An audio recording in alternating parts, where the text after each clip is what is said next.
Well, we've long heard about the potential for a collapse of civilization. It's a far-off notion that most of us shrug off as something that could never be seen within our lifetime. And that's why it's hard to believe that this societal breakdown could be closer than we think.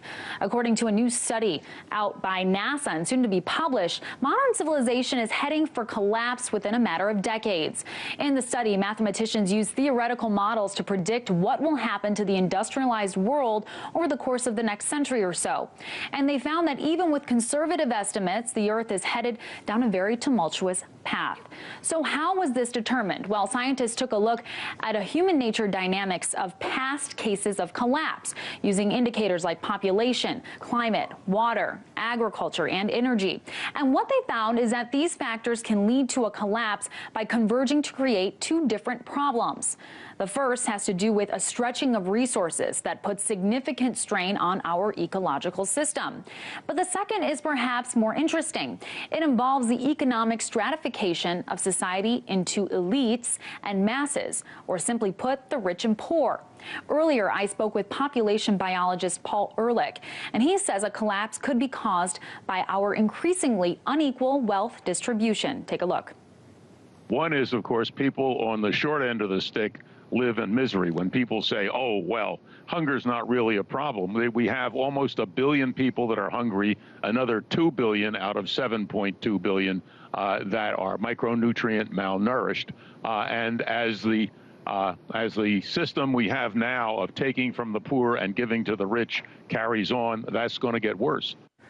But perhaps what makes us most vulnerable is knowing that what we're seeing isn't exactly new. The study takes a considerable look at the data that shows how the process of rise and collapse is actually a recurrent cycle found throughout history. The study points to the fall of dynasties like the Roman Empire as testimony to the fact that advanced, sophisticated, complex, and creative civilizations can be both fragile and impermanent. But before we all steer down the path of pessimism, there is some good news. We can still do something about it. Scientists say the worst-case scenarios are by no means inevitable and that the trend is reversible. But to do so, we have to begin by putting new social policies in place. For example, Ehrlich tells me that giving women equal opportunities could significantly help population issues. If we give women everywhere full rights and equal opportunities to men, that will begin to get the total fertility rate down to a point, hopefully, where the population will begin to shrink, because we know that we can't support with anything like foreseeable technologies more than 1.5 or 2 billion people, more or less permanently, on this planet.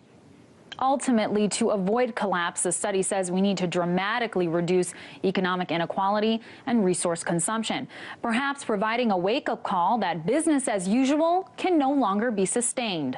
In Washington, Amira David, RT.